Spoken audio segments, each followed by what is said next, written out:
Hola a todos, soy Andrés Felipe Flores y bienvenidos a un nuevo capítulo de Al día con las guías en tutorías Medicina Interna. El día de hoy vamos a estar hablando acerca de la guía de la ACG pancreatitis del 2024. Recuerden que si quieren apoyar este tipo de contenido pueden suscribirse, dejar un like y darle a la campanita. Los invito a seguirme en mi Instagram personal @andresf.med, por donde estoy compartiendo con ustedes muchísimo contenido académico. Y aprovecho la ocasión para invitarlos a adquirir mi diplomado de medicina interna que está disponible en la plataforma de grupomedi.com. El link lo encuentran en la descripción de este video, así como el resto de la oferta académica que tenemos disponible para ustedes.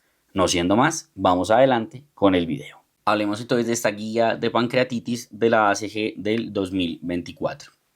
Como introducción, que podemos decir que la pancreatitis es una de las enfermedades gastrointestinales más frecuentes y el problema es que tiene una alta morbimortalidad. En general vamos a ver que si bien 80% de los pacientes con pancreatitis llegan a tener pancreatitis leve, el 20% que se complican y que sufren una pancreatitis severa se pueden complicar de maneras bien severas e incluso generar mortalidad, por lo cual es importante pues saber reconocerla. Además, la incidencia de esta enfermedad pues viene en aumento. Un aumento que ha sido sostenido del 2 al 5% anualmente, y hablamos a nivel mundial más o menos de una incidencia de 3,4 a 73,4 casos por 100.000 habitantes. Y la mortalidad se ha reducido, pero fíjense cómo seguimos hablando de más o menos 5.000 a 9.000 muertes anuales. Y han habido, entre comillas, diversos cambios en el manejo, dice la guía en la introducción, aunque propiamente diría yo que ha habido uno así como de las últimas guías. De resto, todo sigue siendo como muy parecido. Entonces, la guía no habla de fisiopatología, pero me pareció importante mencionar que la pancreatitis se da por una anoxia inicial, que puede ser diversa, alcohol, obstrucción, etcétera, que lo que va a generar es que haya una activación intraparenquimatosa de las enzimas pancreáticas. Cuando se activan las enzimas pancreáticas dentro del parenquima pancreático, lo que hacen es inflamar al mismo y generar disrupción en su funcionamiento. Esto lleva a microembolismos y vasoconstricción que aumentan la permeabilidad capilar e intestinal, explica la extravasación al tercer espacio y la traslocación fácil que tienen estos pacientes. Y en general esa activación intraparenquimatosa se da por una activación prematura, sobre todo el tripsinógeno, que se da con un fenómeno que se llama la colocalización. La colocalización es que digamos que las vesículas, por así decirlo, que llevan, por ejemplo, al tripsinógeno, en vez de liberarse al conducto pancreático para llegar al duodeno y ahí ser activadas, se unen con los lisosomas dentro del páncreas y se activan. Aquí juega un papel muy importante lo que sería también la catepsina B. Hay un papel también muy importante del calcio, con un aumento del calcio intracelular que lleva a disfunción mitocondrial y por ende un déficit de ATP y por ende pues estrés celular, apoptosis. Y eso es importante tenerlo en mente. Cuando miramos como las etiologías, la obstrucción, la alcohólica, la hipertriglicemia y la hipercalcemia, que son como entre comillas las más comunes. En la obstrucción lo que podemos ver es que cuando tenemos obstrucción hay reflujo de la bilis con aumento de la presión intraductal, y eso se ha visto que aumenta sobre todo unos canales específicos que hacen que el calcio entre al páncreas y lleve a la pancreatitis. La hipertriglicemia se ha visto que es un aumento en la producción de ácidos grasos libres que genera afección a nivel mitocondrial y una disfunción de la misma, además de estos ácidos grasos libres actuar como un componente proinflamatorio. El alcohol se ha visto que aumenta la sensibilidad a la colecistoquinasa y además genera una disfunción del CFTR, que eso lo que hace es volver, digamos, como los flujos pancreáticos más espesos, y por ende eso también puede incurrir en el mal funcionamiento y la activación prematura de las enzimas pancreáticas. Y la hipercalcemia pues tiene que ver directamente con ese aumento del calcio intracelular que mencionábamos. ¿Cómo vamos a diagnosticar entonces esta enfermedad? Con 2 de 3 criterios, que es lo que conocemos como los criterios de Atlanta. Los criterios de Atlanta nos dicen que si yo tengo dolor consistente, elevación de amilasa o lipasa más de 3 veces el límite superior de la normalidad o una imagen sugestiva, con 2 de 3 de esos tengo el diagnóstico. Es por esto que en general casi siempre la diagnosticamos únicamente con estos dos iniciales y por ende la imagen casi nunca suele ser necesaria. ¿Pero qué quiere decir esto de dolor consistente? ¿Cómo es la presentación clínica de la pancreatitis? Generalmente es un dolor constante que varía en severidad, pero usualmente es muy severo, que se irradia en banda, es decir, que dicen que se va como en banda, como en cinturón, hacia la espalda. Si a ustedes les describen un dolor como sordo, cólico, ubicado en el abdomen inferior, es poco probable que, digamos, el paciente tenga pancreatitis. En la guía realmente no hablan más de presentación clínica, pero en general, pues dependiendo de la etiología también podemos encontrar otras alteraciones de consumo pesado de alcohol. Si la etiología es litiásica, por ejemplo, podríamos encontrar ictericia, Sí, digámoslo así. Entonces, pues es importante también tener eso en mente. Y hay otros síntomas acompañantes de la pancreatitis, como por ejemplo las náuseas, el vómito, la respuesta inflamatoria sistémica. Entonces, podemos encontrar un paciente taquicárdico, sudoroso, febril, taquipnéico, entre muchas otras. Entonces, si yo tengo un paciente con la clínica sugestiva que básicamente va a ser el dolor, que el dolor se parezca, digamos que lo que yo debería hacer es pedirle entonces unas enzimas pancreáticas a ese paciente. Y en las enzimas pancreáticas siempre hemos utilizado clásicamente la amilasa o la lipasa. En general, las dos tienen limitaciones que hacen que sean pruebas poco ideales, pero de momento no tenemos nada mejor, no tenemos ninguna otra alternativa validada. Su elevación sin clínica no predice pancreatitis, eso es muy importante tenerlo en cuenta. Un paciente sin clínica que tenga lipasa elevada no tiene pancreatitis. Y algo importante también es que yo si llego a confirmar el diagnóstico de la pancreatitis, nunca voy a hacer seguimiento paraclínico de las enzimas pancreáticas porque no sirve de absolutamente nada. ¿Listo? Entonces hablemos de la amilasa y la lipasa, como qué diferencias tienen. La amilasa se eleva rápido, pocas horas después de la inflamación, pero tiene una vida media corta, por lo que dice que dura menos de 24 a 48 horas elevada. Tiene un problema muy importante y es que no se va a elevar en etiología alcohólica o de hipertrigliceridemia, que son sobre todo la alcohólica una etiología frecuente. Y además va a haber muchas causas de falsos positivos, como macroamilosemia, enfermedad renal crónica, parotitis e incluso diagnósticos que podrían ser diferenciales de pancreatitis, como colecistitis, isquemia intestinal, obstrucción, apendicitis y patología ginecológica. La lipasa por su parte es más específica y tiene una vida media más prolongada, por lo cual nos permite por un tiempo más elevado o prolongado darnos cuenta de la inflamación pancreática. Tiene falsos negativos, perdón, positivos, eso está mal, como por ejemplo en los diabéticos, pero no son tan comunes como en la milasa. Y de hecho por eso la ACG 2024 recomienda que a todos deberíamos hacerle lipasa. No tiene sentido hacer amilasa y lipasa, uno debería hacer una de las dos. Si va a considerar usar la amilasa, debería ser en las primeras 24 horas de la presentación clínica, pero en general, fíjense cómo la guía dice, use lipasa y no se complique. ¿Listo? Las imágenes entonces, como dijimos, pues no van a ser de rutina. ¿Cuándo la vamos a solicitar? La vamos a solicitar en el contexto de un paciente en el cual el diagnóstico no sea claro. Entonces, por ejemplo, tiene clínica muy sugestiva, pero las enzimas no están elevadas, o tiene enzimas elevadas, pero la clínica no me cuadra del mucho, o pacientes que no han mejorado después de las 48 a 72 horas de haberlo admitido al hospital y realizarle manejo. En cuanto a la imagen de elección, pues se suele realizar un TAC contrastado. La otra alternativa es una resonancia magnética cuando tengo alergia al contraste o enfermedad renal. Y digamos que a nivel, digamos como de la pancreatitis, tienen el mismo rendimiento en la identificación de la inflamación pancreática, pero la resonancia sí puede tener un mejor rendimiento en evaluar patología litiásica biliar y afecciones del conducto pancreático. Se están estudiando otras modalidades como perfusión por resonancia, entre otras, pero eso todavía no está estandarizado, por lo que en general el TAC o la resonancia son las imágenes de elección, la ecografía no, porque en la ecografía rara vez podemos ver el páncreas. ¿Listo? Entonces me llega el paciente con la presentación clínica y yo lo diagnostico con los criterios de Atlanta, 2 de 3 de los que mencionamos. Lo que sigue en general es buscar la etiología, por qué ese paciente hizo pancreatitis. Y aquí lo que tenemos que saber es que la etiología más común es la litiásica en un 40-70%, seguida de la alcohólica en un 25 a 35%. Algo importante a saber es que la etiología alcohólica requiere 5 años de consumo moderado a pesado de alcohol, que moderado a pesado se define más o menos de 20 a 50 gramos día de alcohol por esos 5 años. Eso es bastante, son como más o menos unos, sí, como 10 tragos, diría yo, 7 tragos más bien, perdón, de alcohol en hombres al día. Entonces, por 5 años seguidos. Por esto, como lo más común va a ser la etiología litiásica, cuando yo tengo una pancreatitis, le hago una ecografía de pato biliar. No para buscar el páncreas, sino para buscar a ver si hay patología litiásica. Si uno descarta, digamos, como la patología biliar, uno debería plantearse otras etiologías, como por ejemplo hipercalcemia, hipertrigliceridemia, infecciones o medicamentos. La hipercalcemia usualmente es con valores de calcio bien elevados, la hipertrigliceridemia también. La guía recomienda que la consideremos sobre todo cuando hay triglicéridos superiores a 1000. Y de medicamentos tenemos, por ejemplo, la 6-mercaptopurina, la satropina, la dianosina, entre otras. Algo importante es que si yo tengo un paciente mayor de 40 años que me hace una pancreatitis y yo de entrada no le encuentro una etiología litiásica, alcohólica o algo por el estilo, lo que debería considerar es una neoplasia. Tanto así que la guía recomienda que en un paciente que llegue a tener recurrencia y sea mayor de 40 años, yo debería hacerle un TAC o una colangioresonancia buscando específicamente una neoplasia, sea pancreática o pues digamos como ampular, que es la que también podría llegar a generar la pancreatitis. Entonces, digamos que yo en general, ¿qué hago? Le hago la ecografía, le miro a ver si el paciente tiene o no consumo pesado de alcohol. Si esas dos salen negativas, miro qué tan probable es que tenga etiología litiásica. Si es muy poco probable, busco otras causas.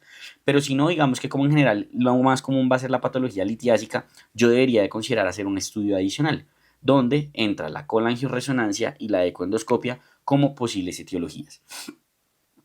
La guía no da una recomendación en cuanto a cómo escoger una u otra. En el sitio, por lo menos en donde yo me estoy formando, lo que hacemos es que si hay alguna alteración en ecografía del conducto, por ejemplo, hay, no sé, un colédoco limítrofe o aumentado o sí, como dilatación de la vía biliar, colangio. Si no la hay, ecoendoscopia, porque la ecoendoscopia va a ser mejor para identificar microlitiasis o barro biliar. Si uno después de hacer una colangio o una ecoendoscopia no encuentra ni barro biliar ni nada por el estilo, pues eso se denomina una pancreatitis idiopática. Casi siempre esto va a ser por microlitiasis que uno no documentó. No es muy claro si esto puede ser debido a otras etiologías como páncreas divisum, disfunción del esfínter de Oddi, etc. Pero pues digamos que existe la idiopática y es común. Y lo otro importante a saber es que independiente de la etiología, y sobre todo en la idiopática, hasta el 30% de los pacientes pueden tener recurrencia. Y como lo más común es que eso sea por microlitiasis, hay propuesta y está en la guía como recomendación que los pacientes que tengan pancreatitis idiopática recurrente, uno les haga una colecistectomía. ¿Por qué? Porque disminuye la recurrencia de 39 a 11%. Y si persiste la recurrencia, pues uno sí ya tiene que mandar a ese paciente a un centro especializado donde hagan endoscopia avanzada, genética y busquen causas específicas de por qué ese paciente puede estar haciendo pancreatitis recurrente. Y aquí tenemos entonces las recomendaciones de la ACG específicamente. Las recomendaciones son: a todo paciente con pancreatitis hágale una ecografía para ver si la etiología puede ser biliar. Si el paciente tiene una pancreatitis idiopática, lo que usted puede hacer es hacer una evaluación con otra ecografía, resonancia o ecoendoscopia. Y en conceptos clave dicen: en la ausencia de evidencia de litiasis en la ecografía que no tenga alcohol, digamos que ahí uno podría considerar los triglicéridos, y si son superiores a 1000 es en donde uno considera la hipertrigliceridemia como causa. Si tiene más de 40 años, considere la posibilidad del tumor, y si un paciente tiene un segundo episodio de pancreatitis sin causa, considere hacer una colecistectomía para reducir el riesgo de recurrencia. ¿Cómo se comporta entonces más o menos la pancreatitis? La pancreatitis hace como esa noxa inicial y la activación de las enzimas pancreáticas, y lo que va a hacer es una inflamación y que el páncreas esté edematoso, ¿cierto? La fase inicial de la pancreatitis es así. Si la pancreatitis sigue evolucionando, secundario a hipoperfusión, aumento en la inflamación, etc., esa pancreatitis puede pasar de ser edematosa a ser isquémica. Y después de pasar a ser isquémica, puede llegar a ser necrotizante. ¿Listo? Entonces, digamos que ese es como el curso natural de la enfermedad. ¿Qué buscamos nosotros? Que el paciente se quede acá en la edematosa, porque aquí es usualmente cuando nos enfrentamos a una pancreatitis leve, mientras que aquí en general ya estamos frente a una moderadamente severa o severa, y el objetivo del tratamiento va a ser evitar que lleguemos a este grado de complicación, como vamos a ver ahorita más adelante. ¿Listo? Entonces, yo diagnostiqué la pancreatitis, busqué la etiología con la ecografía, el consumo de alcohol, calcio, triglicéridos, y si no, pues consideré de pronto las imágenes avanzadas. Y mientras tanto lo que yo voy a hacer es clasificarla, porque eso me va a determinar dónde la voy a manejar, qué tan frecuente la voy a monitorizar y pues digamos como sobre todo la severidad del manejo, ¿cierto? Entonces la clasificación puede ser anatómica o de severidad. La anatómica es precisamente la que vimos en la imagen de la diapositiva anterior: intersticial o edematosa en el 80% de los casos, o necrotizante. Normalmente la intersticial o edematosa suele ser la leve. ¿Listo? En cuanto a la necrotizante, la defino como necrotizante cuando tengo una necrosis mayor a 3 centímetros o que compromete más del 30% del parénquima pancreático. Y la necrosis puede ser peripancreática, pancreática pura o tanto pancreática como peripancreática, y en general cuando se presenta suele estar en el escenario de una pancreatitis severa. Entonces, ¿yo cómo defino la severidad? ¿Cómo defino si es leve, moderadamente severa o severa? La leve es el 80% de los casos y va a ser cuando no tengo criterios de las siguientes. La moderadamente severa es cuando tengo disfunción orgánica, pero esa disfunción orgánica es transitoria, dura menos de 48 horas, o cuando tengo complicaciones locales, que las complicaciones locales agudas son la colección peripancreática y la necrosis, y las crónicas son el pseudoquiste o la necrosis walled-off. ¿Listo? O amurallada, que se diría en español. ¿Y cuando voy a identificar una pancreatitis como severa? Cuando el paciente tiene una disfunción orgánica, pero esta es mayor a 48 horas. Y acá muchos estarán preguntándose seguramente, bueno, ¿y cómo defino esa disfunción orgánica? Con alguno de los siguientes criterios: sistólica menor a 90, PaO2 menor a 60, creatina mayor a 2, sangrado gastrointestinal mayor a 500 en 24 horas, o que mi paciente tenga un Marshall modificado igual o superior a 2 puntos. Que este es el Marshall modificado. Mira la PAFI, mira la parte renal, mira la parte cardiovascular y con eso da un puntaje. Y si tengo 2 o más, mi paciente tiene un daño orgánico. Si esto dura menos de 48 horas, sería una pancreatitis moderadamente severa. Más de 48 horas, sería una pancreatitis severa. ¿Listo? Como casi siempre los pacientes se presentan sin severidad, se han dado cuenta que normalmente en las primeras 48 a 72 horas de la presentación clínica al hospital es que llegan a desarrollar la severidad. Por eso se recomienda que todos estos pacientes deben de ser manejados de forma intrahospitalaria con vigilancia para ver que no lleguen a severidad, pero también cada vez más se está tratando de hacer esto, predecir, bueno, quiénes son los que pueden llegar a severidad, ¿cierto? Hay varios parámetros que se han intentado crear, pero el problema es que ninguno tiene un adecuado rendimiento. Quizá los más estudiados y validados son la hemoconcentración con un hematocrito mayor al 44%, un boom mayor a 20, una PCR muy elevada, creatina mayor a 2 o la presencia de respuesta inflamatoria sistémica. ¿Listo? Sin embargo, pues digamos que ninguno de manera aislada sirve para tomar decisiones o algo por el estilo, sino que mirarlo en conjunto con el paciente y demás, y con eso ver si existe o no una posibilidad o no más alta de que pueda tener severidad y con base a eso ver si lo tengo que monitorizar de forma más cercana. Hay muchos otros factores de riesgo que se han descrito. Vean aquí como características del paciente como la edad, obesidad, alteración en el estado de la conciencia, el CIRS, hallazgos de laboratorio como por ejemplo los que mencionamos y hallazgos radiológicos como efusión pleural, infiltrados pulmonares, también pueden llegar a estar en este contexto. ¿Listo? Entonces, ¿cómo podríamos resumir todo lo que hemos dicho en lo que nos propone la ACG? Cuando un paciente me llega, digamos que lo que yo tengo que valorar es 1, su estado hemodinámico y 2, evaluar cuál es su riesgo para determinar si tiene alto o bajo riesgo, ¿cierto? Sobre todo en términos como de severidad. Si el paciente tiene un daño orgánico o tiene respuesta inflamatoria sistémica, en general debería hospitalizarse y ojalá estar por lo menos en una unidad de cuidado intermedio. Los sistemas, digamos, como de puntaje, como el Marshall modificado o algo por el estilo, solitos no son precisos y por eso uno siempre tiene que unirlo a todo lo demás. Y los pacientes que tienen enfermedad leve, lo importante es recordar que desde las primeras 48 horas hay que estar pendiente a que esa enfermedad no vaya a evolucionar a una enfermedad severa y para eso también debemos considerar los factores de riesgo. Entonces ya diagnostiqué mi pancreatitis, ya clasifiqué su severidad, busqué su etiología, voy a manejarla. ¿Listo? Para el manejo tengo como 4 pilares importantes: reanimación hídrica, nutrición temprana, anestesia con opioides y manejo etiológico. La guía no habla nada de analgesia, pero lo importante es saber que se pueden usar opioides sin miedo. Eso de que hacen constricción del esfínter de oído y demás es un cuento, entonces se pueden utilizar los opioides sin ningún tipo de problema. Vamos a ver qué nos dice la guía de los otros 3 componentes del manejo de la pancreatitis. Y empecemos con la reanimación hídrica. La principal utilidad de la reanimación hídrica está en las primeras 24 horas y lo más importante, la reanimación hídrica es para prevenir severidad. ¿Qué quiere decir eso? Que me sirve en el paciente con pancreatitis leve. En el paciente que ya tiene daño orgánico, debo de plantearme si verdaderamente voy a hacer una reanimación hídrica importante. ¿Cuál es el principio de esto? Que yo alivio la hipoperfusión que se da en la pancreatitis, porque recuerden que la pancreatitis genera hipovolemia porque hay extravasación a tercer espacio por disfunción endotelial, náuseas, vómito y aforesis, pérdidas insensibles. Entonces el objetivo es mejorar la perfusión del páncreas y evitar que llegue a ser isquémico y posteriormente necrótico, ¿cierto? Casi siempre antes, si ustedes leen las bibliografías antiguas de pancreatitis y demás, les van a decir que era una reanimación masiva, litros y litros de agua a estos pacientes. Cada vez más tendemos a una reanimación más bien moderada en comparación a una agresiva, pero eso sí siempre con una monitorización cercana mínimo a las 6 a 8 horas para definir ajustes en la reanimación. Y algo importante, lo que les decía es que en pancreatitis severa no se realiza reanimación hídrica agresiva o moderada porque antes puede llegar a ser deleteria. En cuanto a cómo hago esta reanimación, la guía deja una recomendación a favor del lactato de Ringer.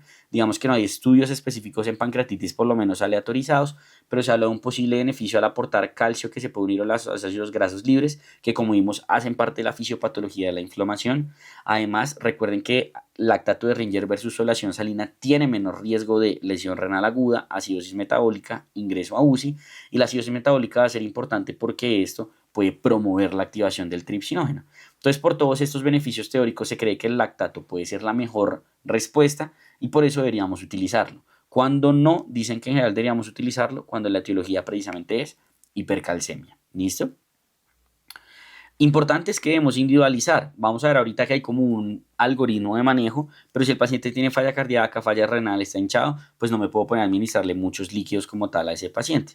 Y la ACG propone el algoritmo del estudio del consorcio ERICA, que es este estudio que salió el año pasado, si mal no estoy, o 2022, en el New England Journal of Medicine, donde lo que hicieron fue comparar un grupo de reanimación agresiva versus reanimación moderada.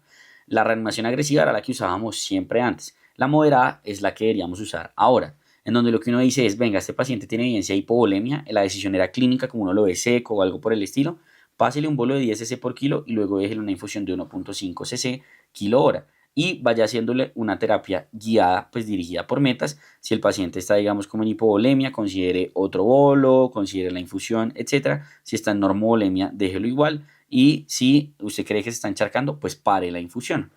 Importante ver acá es que en general eran pacientes con pancreatitis, vean con una edad de 56 a 57 años, solo 28%, 22% tenían CIRS, es decir, en general no estaban ya como tal en un escenario de severidad. ¿Y qué demostraron ellos? Demostraron que en términos del outcome primario de que la pancreatitis evolucionara a ser moderada, severa o severa, era no inferior, o sea, daba lo mismo darles ese montón de líquidos versus no darles tantos. Pero en términos de sobrecarga hídrica, en términos de signos evidentes de sobrecarga hídrica, como incluso edema pulmonar, fíjense cómo si es de manera estadísticamente significativa, mejor utilizar la reanimación moderada. Entonces, este algoritmo o este esquema es el que deberíamos utilizar en nuestros pacientes con pancreatitis. Y esto es lo que nos deja la guía en las recomendaciones. Sugieren que utilicemos una estrategia más bien moderada de reanimación hídrica, los bolos necesarios según la evidencia de hipovolemia y utilizando el lactato de Ringer. ¿Listo? Es como lo más importante. Recordar que si tienen comorbilidad cardiovascular o renal, pues evitar la sobrecarga, ¿cierto? Que lo más importante de la reanimación hídrica o el papel fundamental va a ser en las primeras 24 horas y siempre evaluar a las 6 horas cómo va mi paciente para con eso tomar decisiones respecto a ajustes en la terapia. Primer componente de manejo, reanimación hídrica. Segundo componente de manejo, nutrición, ¿cierto? En cuanto a la nutrición, digamos que la nutrición estimula la peristalsis y eso disminuye el riesgo de traslocación.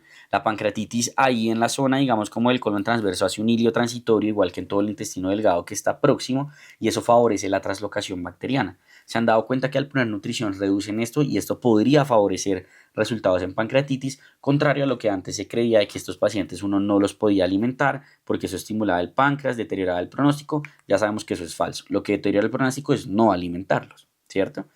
¿Cuándo debería alimentarlos? Cada vez más tendemos a hacerlo lo más rápido posible. Antes decían, no, pancreatitis leve 24 a 48 horas. Ahorita no. Si es leve, usted casi que si el paciente de forma inmediata le dice, tengo hambre, quiero comer, dele comida. ¿Listo?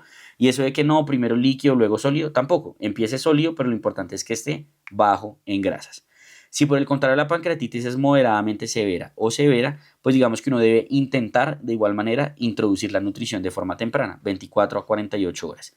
Si el paciente definitivamente después de 24 a 48 horas no logra tolerar la vía oral, pues normalmente el paciente va a requerir un soporte nutricional. Pero es muy importante saber acá que preferimos el soporte enteral al parenteral, porque el parenteral se asocia con peores desenlaces y mayor mortalidad. Cuando yo utilizo un soporte enteral, lo importante saber es que se prefiere una nutrición continua a una cíclica, es decir, que todo el tiempo esté en infusión, pero eso a que le estemos dando bolos. Se prefiere utilizar una fórmula oligomérica para no, digamos, como estimular o requerir tanto de las enzimas pancreáticas que casi no están saliendo para agradar los alimentos. Y algo importante que me faltó poner acá es que antes decían que no, que eso toca una sonda avanzada, que yo no sé qué. No se necesita una sonda avanzada, con una sonda nasogástrica es más que suficiente para alimentar a estos pacientes. Y aquí podemos ver precisamente lo que nos recomienda la guía con la parte de la nutrición. Y dicen, pacientes con pancreatitis leve, empiéceles nutrición apenas pueda, 24 a 48 horas. Y lo importante es que apenas sea tolerado por el paciente. ¿Listo? En pacientes con pancreatitis leve, en vez de ponerles líquida y luego sólida, iníciele una vez con sólida, pero con baja cantidad de grasa, ¿cierto? Si el paciente requiere soporte nutricional, que sea enteral, ¿cierto? Para, pues digamos, prevenir complicaciones infecciosas, pero que no sea parenteral, porque la parenteral deteriora el pronóstico en los pacientes. ¿Listo? y se puede utilizar sonda nasogástrica en lugar de una avanzada o una nasoyeyunal, que es lo que habíamos mencionado. ¿Listo? Ahora, el otro pilar de manejo ya habíamos dicho que era el manejo etiológico. La guía realmente solo habla de la parte de manejo etiológico biliar. ¿Y qué nos dicen ellos? Que usted en general, si el paciente no tiene colangitis y la etiología es biliar y tiene pancreatitis, pues usted puede considerar la CPRE, pero la va a hacer ojalá después de 72 horas, ¿cierto? En las primeras 72 horas dele manejo médico, dele manejo médico. Ahora, si el paciente sí está en colangitis, en las primeras 24 horas hay que hacerle una CEPRE, porque ahí sí eso disminuye la mortalidad. Y entonces, ¿qué hacemos después de ese manejo médico de las primeras 72 horas? Si hay ausencia de colangitis, si hay ausencia de ictericia, pero uno tiene la sospecha de la etiología biliar, lo que uno hace es hacerle una resonancia magnética o una ecoendoscopia. El abordaje es más o menos como les había mencionado. Si está dilatado, con la angioresonancia; si no está dilatado el colédoco, una ecoendoscopia. Si con eso confirmamos la presencia de cálculos, ahí sí uno procede a hacer la CPRE y con eso pues aliviar la coledocolitiasis. Realmente la guía no habla de más etiologías, pero digamos que alcohólica sería pues el manejo normal de la pancreatitis o de una terapia dirigida, hipercalcemia, bajar el calcio, y en hipertrigliceridemia se podría considerar el uso de solución polarizante. ¿Listo? Hacen un apartado específico de la pancreatitis post-CPRE para saber que uno, que existe; dos, cómo la prevenimos; y tres, por qué esa importancia de no hacerle CPRE a todo el mundo que tiene pancreatitis. Porque resulta que esto puede tener una incidencia de hasta el 30%, o sea, si yo se lo hago a un paciente con pancreatitis lo puedo deteriorar, y si lo hago a un paciente sin pancreatitis le puedo iniciar la pancreatitis. ¿Listo? Entonces, cuando yo hago una CEPRE, lo importante es que eso sea en un centro de excelencia y cuando sea necesaria. De hecho, fíjense cómo cuando hace una CEPRE en un paciente colédoco normal y sin ictericia, el riesgo de pancreatitis post-CEPRE es más alta. Se han descrito diversas formas de prevención, como el uso de indometacina rectal, el uso del stent pancreático en los pacientes de alto riesgo, que son los que van a ser llevados a resección de tumor, esfinterotomía, entre otros; la canulación que sea guiada, como guide wired, y la hidratación periprocedimiento. ¿Cierto? ¿Cuáles son las que dejan como tal en las recomendaciones de la guía? La indometacina rectal, y en los pacientes de alto riesgo, la colocación profiláctica de un stent pancreático. ¿Listo? Digamos que con eso terminaríamos los pilares del manejo. Pero hay algo adicional que tenemos que hablar en estos pacientes y es el uso de antibiótico. ¿Sí? Las pancreatitis se pueden infectar porque el páncreas genera una inflamación ahí a nivel del intestino circundante que favorece la translocación, y eso puede infectar la pancreatitis, sobre todo si ya está necrosada o algo por el estilo. El problema es que diferenciar la infección de la pancreatitis es difícil porque la misma pancreatitis per se, por ejemplo, puede dar respuesta inflamatoria sistémica.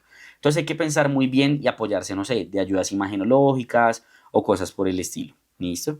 ¿Qué no debemos hacer? No debemos utilizar antibiótico profiláctico, es decir, solo iniciamos antibiótico cuando tenemos una sospecha franca de que el paciente tiene infección. ¿Y qué tampoco debemos hacer? Hacer una biopsia, una aspiración o algo por el estilo para confirmar o no la infección. Eso no lo debemos de realizar.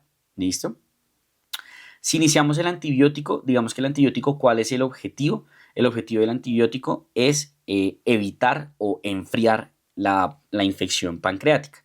Porque cuando el paciente tiene una necrosis infectada, en teoría, hay que hacerle un manejo digamos, como de resección de esa necrosis. Antes se corría a hacer necrosectomía, yo no sé qué, marsupialización, porque eso mejoraba la mortalidad. Ya sabemos que eso es falso. Lo que más le beneficia a estos pacientes es esperar por lo menos 4 semanas antes de hacer cualquier tipo de intervención, ¿cierto? Después de esas 4 semanas, ahí sí yo evalúo, bueno, mi paciente necesita intervención, ¿cómo lo voy a hacer? Puede ser intervención endoscópica, radiológica, y lo que uno busca es precisamente que cada vez sean procedimientos menos invasivos, tratar de evitar que sea como tal un procedimiento quirúrgico, y nunca administrar antifúngicos de forma empírica. Bueno, ¿cuáles son los antibióticos que va a utilizar? Antibióticos que lleguen al páncreas, como carbapenémicos, quinolonas y cefalosporinas con metronidazol. Y en general, si bien está esta recomendación clara de esperar 4 semanas, si el paciente está choqueado, pues más o menos lo mismo de la CEPRE; si tiene colangitis, pues ahí sí toca correr a operarlo, y pues ahí se haría antes de los 30 días bajo riesgo conocido. ¿Listo? En cuanto al manejo quirúrgico, digamos que hay varias opciones de cirugía. Una cirugía es pues para la parte de prevención, que sería la colecistectomía si la etiología de la pancreatitis fue biliar. Y la colecistectomía se hace de forma temprana, es decir, antes de que el paciente se vaya del hospital. Porque si el paciente se va del hospital con la vesícula, muy probablemente va a volver es con una recurrencia de la pancreatitis. Entonces, siempre idealmente convencer al equipo de cirugía de que operen a ese paciente antes de que se vaya. Si el paciente necesita una cirugía para desbridamiento, para necrosectomía o algo por el estilo, nuevamente lo mismo. Antes corríamos a hacerla, ya no. Se va a hacer únicamente en pacientes estables y que tengan síntomas asociados. Si no tienen síntomas asociados de entrada, no es una indicación de cirugía. Y si hay que hacer algún tipo de intervención, nuevamente, prefiero los procedimientos mínimamente invasivos antes de llevarlo a cirugía. Y lo importante es que cualquier procedimiento que se vaya a hacer, independiente de si el paciente está o no está infectado, nuevamente la idea es esperar a 4 semanas, porque antes de 4 semanas les va peor a los pacientes. Y este es un algoritmo que me parece chévere que el artículo deja, que usted dice, vea, usted tiene una sospecha de una infección. Eso normalmente es al día 7 días de la pancreatitis. Nunca haga aspiración, lo que usted hace es que asume la infección y le inicia manejo antibiótico con antibiótico que penetre el páncreas. Y si está clínicamente estable, usted va a esperar.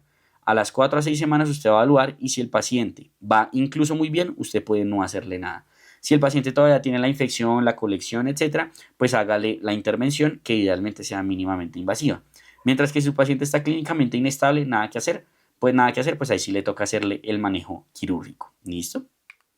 Con esto terminaríamos entonces esta revisión de la guía de pancreatitis. Espero que les haya gustado. Cualquier duda que tengan, déjenla en los comentarios y trataré de responderla lo más pronto posible. Y si quieren seguir aprendiendo con nosotros, lo pueden hacer con el video que está en sus pantallas.